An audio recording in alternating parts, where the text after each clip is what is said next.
আসসালামু আলাইকুম এভরিওয়ান, কেমন আছেন সবাই? আশা করি সবাই ভালো আছেন। তো আপনারা তো সবাই জানেন যে আমরা আমার ভাগ্নির বিয়েতে এসেছি। এটা হচ্ছে টুঙ্গি, আমার এই ভাগ্নিটার বিয়ে। তো এখানে হচ্ছে মেহেন্দির উৎসব করা হয়েছিল, স্টেজটা এখনও রয়ে গেছে। তো আমরা এখন রওনা হব সেই ভাগ্নির বিয়েতে। তো আমার ভাই আমাদের জন্য ফুল কিনে নিয়ে আসছিল, সেগুলোই নিয়ে যাব।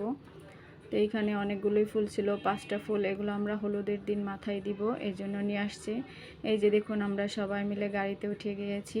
তো আমরা একটা মাইক্রো ভাড়া করেছিলাম, সেইটাই চলে যাব এখন টঙ্গীর উদ্দেশ্যে। এখানে আমরা ভাইয়ের জন্য অপেক্ষা করছিলাম। তো এই রাস্তাটা অনেক ভালো লাগছিল, এখানে অনেক বাতাস ছিল। আর এটা মনে হয় দিয়াবাড়ির এই দিকটাই ছিল, আমি সঠিক বলতে পারছি না। তো অনেক ভালো লাগছিল, ঘুরে ঘুরে সব কিছুই দেখছিলাম। আর ওয়েদারটাও কিন্তু অনেক সুন্দর ছিল। আর আমরা রাস্তায় কিন্তু কোনো জ্যাম পাইনি, এটা হচ্ছে সবচেয়ে বড় বিষয়। কারণ বাচ্চা ছিল সাথে, জ্যাম পড়লে তো অনেক খারাপ লাগে বড়দেরই, আর ছোটরা তো আরও বেশি করে। তো আমরা চলে আসলাম আপার বাসায়। এই যে আপার বাসা থেকে দেখুন ভিউটা কত সুন্দর। আর আমার আপা 9তলায় থাকে। তো এখান থেকে সব কিছুই খুব সুন্দর লাগছিল। আর এত পরিমাণ বাতাস ছিল, কি বলবো, অনেক ভালো লাগছিল। আর এই ভিউটা দেখে তো অনেক ভালো লাগছে। আর ওইটা হচ্ছে ইজতেমার মাঠ, যেখানে বিশ্ব ইজতেমা হয়। তো এখানে আমরা এই রুমটাতে থাকবো সব বোনেরা মিলে। আরও সব আত্মীয় স্বজন আসবে, অনেকেই চলে আসছে। এখানে সবাই বসে আবার গল্প টল্প করছিল। আপার বাসায় আমি ফার্স্ট টাইম এসেছি, এই জন্য আমি সব কিছু একটু ঘুরে ঘুরে দেখছিলাম বাসাটা। তো ভালোই লাগছিল, প্রথমবার এসেছি। আর এইখানের পরিবেশটাও অনেক সুন্দর ছিল, একদম রাস্তার সাথে। আর ভিউটা তো কি বলবো, আমি তো শুধু রাস্তাটাই দেখছিলাম যে এত সুন্দর রাস্তা।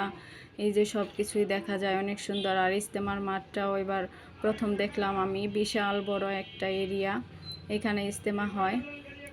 তো সব সময় গাড়ি চলতেই থাকে, আর গাড়ির শব্দ তো অনেক বিরক্ত লাগে, তবে ভালোই লাগছিল। আমার মা আবার বলছিল এটা কার ছবি, নাতিনকে এত বড় হয়ে গেছে ভুলেই গেছে। এটা হচ্ছে আমার ভাগ্নি, যার বিয়ে আর কি, তার ছবি এটা। তো আসার পরে আমরা আবার একটু হলুদের জন্য ডেকোরেশন করব, সেগুলোই সাজাচ্ছিলাম। তো আপাতত একা একা কিছু পারে না, তারপরে যাওয়ার পরে আমরা এগুলো আর কি একটু সাজিয়ে দিয়েছি।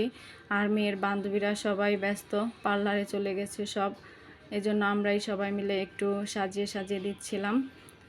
এখানে যে ডেকোরেশন করে নিয়েছি, সাজিয়ে নিয়েছি সুন্দর করে। কেমন হয়েছে জানাবেন। শর্ট টাইমের মধ্যে যা পেরেছি অতটুকুই করেছি। তারপরও আরও অনেক কিছুই দেওয়া হয়েছিল, সেগুলো আর ভিডিও করা হয়নি আমার। এই যে এখানে ছোট মিষ্টি, আঙুর, তারপরে আমার আপা সবার জন্য হলুদের কাপড় নিয়েছে, সেগুলোই দিচ্ছিল আমাদেরকে। তা আমাদের তো ভালোই লাগছিল। আর কাপড়গুলোও কিন্তু অনেক সুন্দর ছিল, কালারটা তো আমার কাছে অনেক ভালো লেগেছে। এখন আবার হলুদ কাপড় পরতেই ভালো লাগে হলুদে, কারণ এক এক অনুষ্ঠানে এক এক কালারের একটাই থাকে। এটা হচ্ছে হলুদ আর ব্লুর মধ্যে কম্বিনেশন ছিল, খুবই সুন্দর। আর বাচ্চাদেরকে ব্লু কালারের পাঞ্জাবি দিয়েছে। এদিকে আমার খালাতো বোনও চলে আসছে, সুমি আপা। এই যে ও হচ্ছে সুমি আপার ছেলে মেয়ে। এই যে আমাদের টুনটুনি, ও কিন্তু খুব সুন্দর নাচতে পারে। এটা হচ্ছে আমার খালাতো বোন। এদিকে আমার ভাগ্নিরা দেখি সাজা শুরু করে দিয়েছে, কারণ আস্তে আস্তে বিকেল হয়ে গেছে। এইদিকে যে সবাই সাজুগাজু করছে, আমরাও একটু পর থেকে সবাই রেডি হয়ে যাব।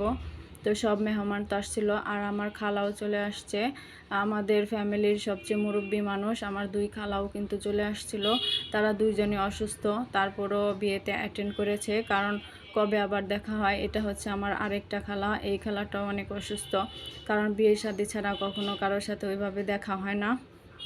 অনেক বছর পর সবার সাথে দেখা হলো একসাথে।